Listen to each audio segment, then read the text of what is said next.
we welcomed, I think, very much your contribution in terms of your undoubted respect of the sector and the work that people in communities do.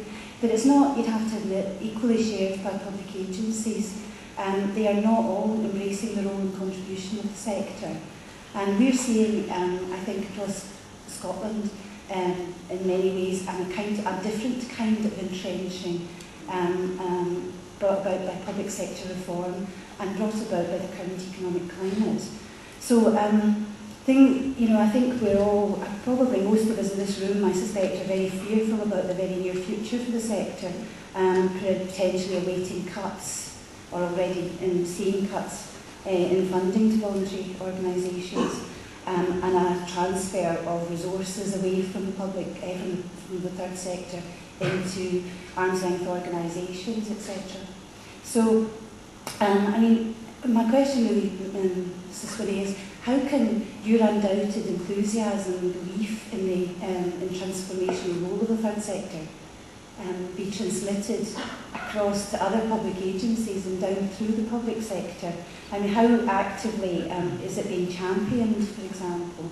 And are there key ways that you can ask your colleagues in public agencies how they are mobilising the sector in the face of this recession, and how they're actually changing the way and adding resources to the sector rather than actually potentially taking it away? I think what I've tried to say in my contribution, Helen, was to acknowledge that we are going to go into a very difficult financial climate, and I think there's no use me standing here saying there's not a problem out there. There is a problem out there. There's a big problem in public spending in the years to come. So money's going to get, in the last 10 years, there has been a real terms above inflation increase in public spending in Scotland in every single year. And for the next, I would think 5, there will be a real terms reduction in spending in Scotland over the next 5 years. So there is going to be huge pressure in public spending, and I can't stand here in all honesty and give you a guarantee that the third sector will not be affected by that, because it undoubtedly will. What I'm trying to do is to say that I think part of the way to manage this is twofold. Firstly, is to make sure that there are no barriers, no impediments to ensuring the third sector has a very strong, clear and visible presence within the community planning partnerships at local level, because these will involve the principal organisations that will have resources available to be deployed at local level, the local authorities, the health boards, police boards, fire boards, the enterprise agencies and other public service providers. So that's point one, that we've got to have that clear voice for the third sector in that discussion. And secondly, as a product of that, we've got to have an approach to public service delivery that acknowledges the potential for the third sector to deliver a beneficial impact in relation to managing those problems.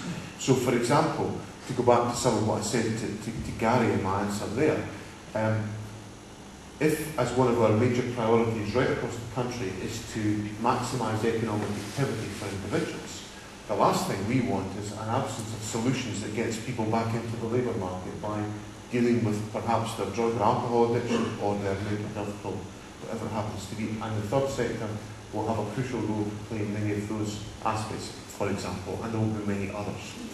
So, trying to encourage a climate in which public sector organisations don't think that the provision of a service must be only and ever delivered by them, but could be potentially delivered by another organisation within the third sector, to me is an important product of having that strong role for the third sector in community planning partnerships.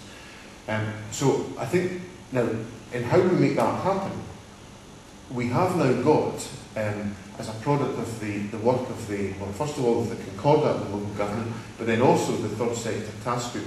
And I have to say, a lot of endeavour by local government, through COSLA and individual local authorities, to try to advance and to create a better climate in which local government relates to the third sector. You know, I think a number of, well, there will be some people in the room who today think local government's just, you know, not at all supportive of what the third sector does. I think that position has improved significantly in recent years. And it's, a lot of that is to do with the effort that has gone in by local government to try to change that perception and to address that perception. Not be perfect, but it's better than it was. And I think the type of role that I'm talking about, of the third sector being able to be clearly, visibly and vocally represented within that process, is the best way to try to deliver that. Now, I can give you the assurance, and I suppose it relates to the answer I gave to Jessie McNeil as well, that across the ministerial team, we're evangelising about this in all of our different areas. So, you know, my ministerial colleagues, I know, and I see it in the press releases they put out, I see it in the papers that they approve, I see it in the stuff they've been to Cabinet. The role of the third sector is in there in a whole variety of different areas. And that will be encouraged through public services within Scotland. But, you know, I have to put in the caveat that public spending is going to be under enormous pressure in the next few years, and some of that will be, you know, it will be a difficult process to manage.